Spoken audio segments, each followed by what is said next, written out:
Olá.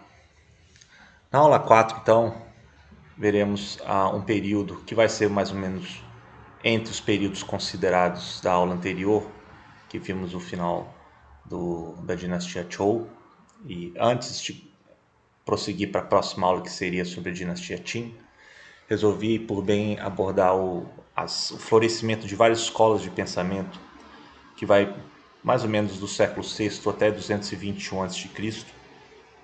Eu achei importante para dar uma ênfase mais também da contribuição do pensamento, da filosofia e da cultura chinesa durante esse período.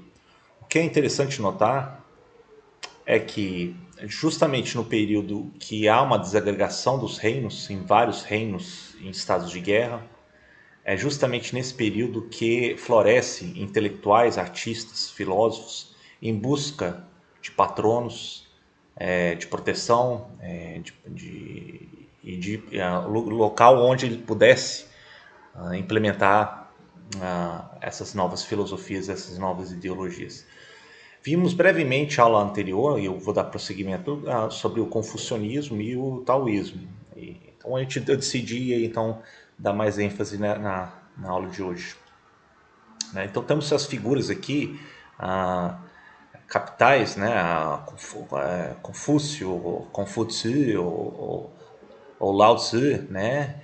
Entre outros, que vão ser os proponentes, os fundadores das escolas a considerar.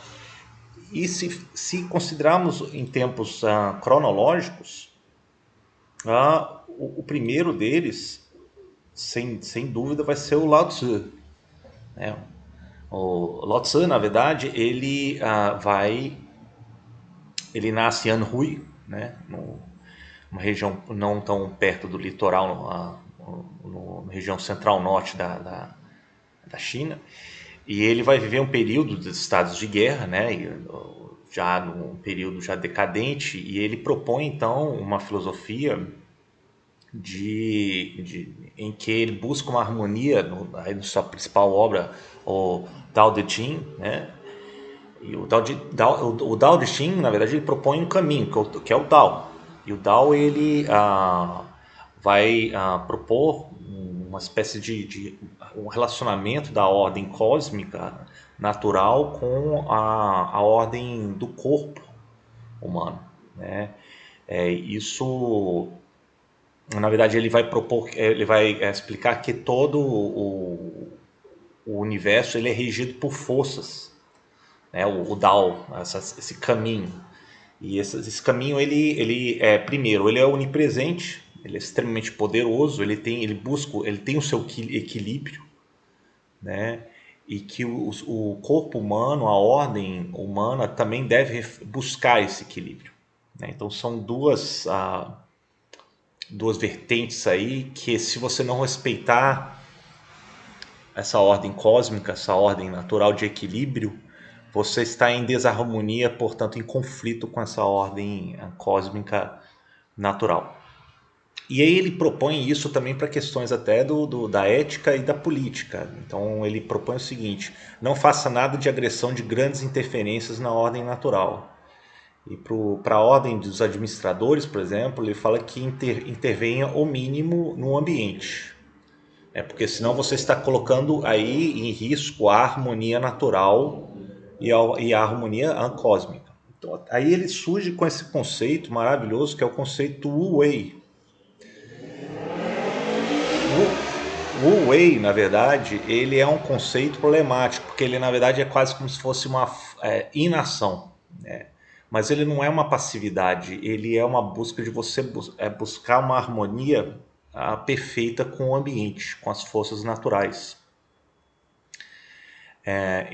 Nisso você estaria em comunhão com essa ordem cósmica harmoniosa, né? E o quanto mais você lutar contra isso, resistir contra isso, você está em desarmonia e contra toda essa ordem proposta e defendida no taoísmo. Né? Agora, o outro que vai levar adiante as propostas de Lao Tzu vai ser o Chuang Tzu, né? Ou Chuang Zhou. Chuang ele continua os ensinamentos de Lao Tzu, né? E ele também ele tem vários contos, e um deles que sobrevive, um dos mais famosos, né, da sua obra Chuang-Tzu, que é até o próprio nome, Mestre Chuang, vai ser O Sonho da Borboleta. Eu peguei aqui um dos capítulos, o final do capítulo 2, em que ele fala que certa vez o Chong Chou ele sonha que ele era uma borboleta esvoaçando, flutuando, ele estava feliz consigo mesmo ele não sabia que ele era Chong Chou, ele achava que era borboleta e de repente ele acorda e estava ele lá, Chong Chou sólido e confundível, aí ele não sabia se ele era Chong Chou ou se era borboleta sonhando ser o Chong Chou, né? E o final desse capítulo revela significa que isso é uma maneira de explicar a transformação, a materialização de uma coisa para outra, né? Isso é um dos temas também do taoísmo. Bom, outro que a gente vai analisar vai ser o Confúcio, né? O Confúcio, né? Que vai nascer em Shandong, em Chufu. Tem aí o templo dele em Shandong, muito visitado na China, inclusive. E o Confúcio ele vai ser, na verdade, o mestre. Depois vai ter vários discípulos, várias escolas vão partir dos ensinamentos de Confúcio. E Confúcio, na verdade, ele propõe uma série de frases em que ele propõe uma ordem harmônica social e burocrática, enfatizando a questão da lealdade. E implícito nessa lealdade existe a questão da hierarquia do pai sobre os filhos, o filho mais velho sobre o filho mais novo, o governante sobre os governados, o mais velho sobre o mais novo e por assim vai. Claro, o ápice seria aí a figura do imperador, né, o Chan, diante de toda a humanidade. Ele então seria o representante máximo de toda a questão da ordem humana diante dos céus. E para os eventos naturais iria refletir se é um bom governante ou não.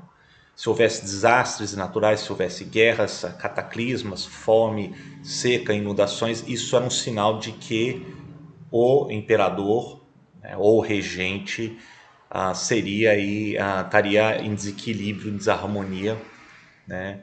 E de que, portanto, alguma coisa teria que ser feita. Ou ele ser sucedido por outro, ou senão ele deveria se ater a observar os ritos. É muito importante a gente enfatizar isso, os ritos. Porque são os ritos que fazem com que você mantenha a ordem e o equilíbrio dos ancestrais, né? E também da ordem natural, humana e do cosmos. A gente vai ver depois, séculos posteriores, como esses ritos que vão se estabelecendo na família reinante a chinesa, nas elites chinesas, os funcionários, administradores chineses, é de suma importância para entendermos a ideologia chinesa. E isso vem tudo de Confúcio. Confúcio ele escreve uns quinto, sexto século antes de Cristo, né? Ele vai ter uma série de seguidores depois, né? Um deles vai ser o Mêncio, ou Mentsu, né? E Mentsu ele vai ser considerado talvez o mais importante, tirando o Confúcio da linha confucionista.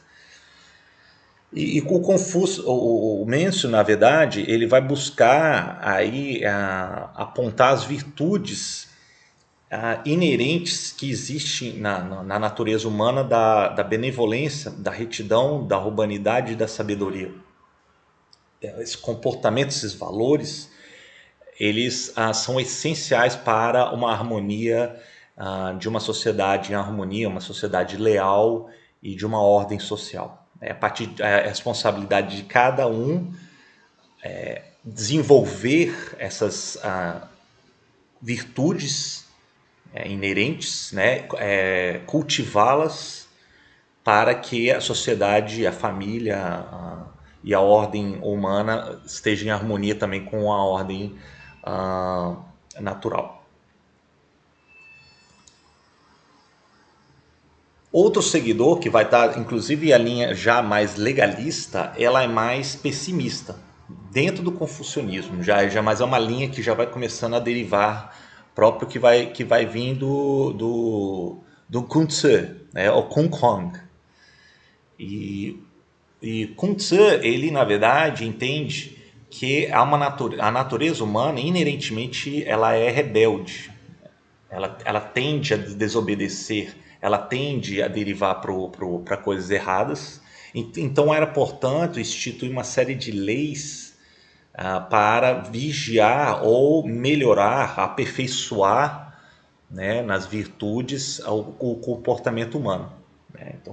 Então era necessário leis, essas leis iriam controlar os comportamentos excessivos, nocivos de o ser humano diante da sociedade, e de que as pessoas deveriam aperfeiçoar, aprender as virtudes com os ensinamentos de um mestre, de um professor.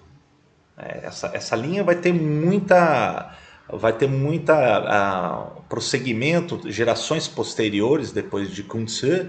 Um dos seus discípulos vai ser o Li Si. Li Si, ele estudou com Kun Tzu na academia em Tixia, no reino de Qi, aqui na região que o antigo reino de Qi, isso no terceiro século antes de Cristo, na península de Shandong, onde nasceu Confúcio, inclusive, né? E é nessa academia que Li Si depois ele vai se formar sob a influência do legalismo, e depois ele vai levar essas influências adiante para o reino de Qin.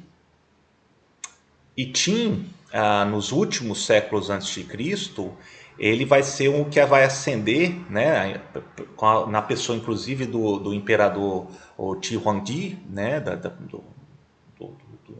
do reino de Qin, e ele vai dominar e unificar toda a China.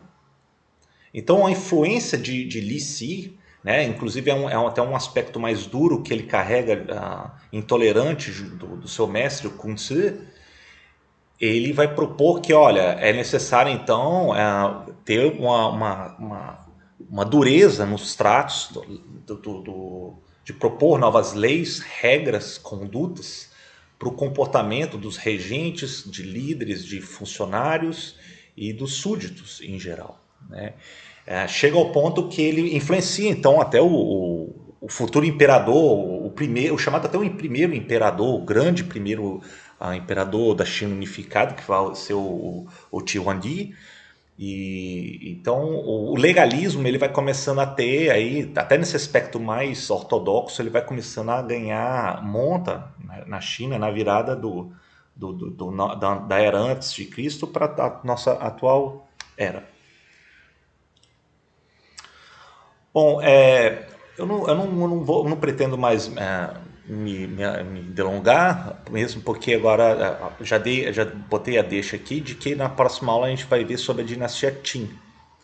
Né? E eu gostaria de ter tido esse interlúdio para vocês entenderem também que esse período que é chamado as 100 escolas de pensamento, ela foi uma série de propostas que vai ganhar terreno, vai florescer na região chinesa. O confucionismo e até a escola legalista ela vai ser adotada pelos funcionários admitidos pelos exames depois imperiais nos estudos clássicos confucianos e legalistas. E o taoísmo não, o taoísmo ele se infiltra, mas ele é mais uma religião, uma crença que vai ganhar áreas na sociedade. Inclusive muitos eruditos, funcionários, que depois vai ser falado como mandarins, né?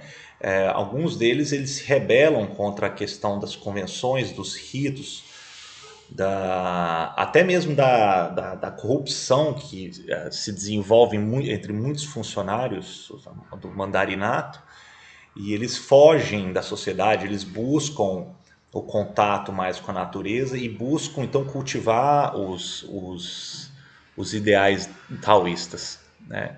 Então é interessante, a gente tinha que ter esse instrumento antes para depois considerar o andamento do curso. Então, próxima aula veremos sobre a dinastia Qing, né, que ascende ao poder em 221 e ela vai unificar aí toda a China durante esse período.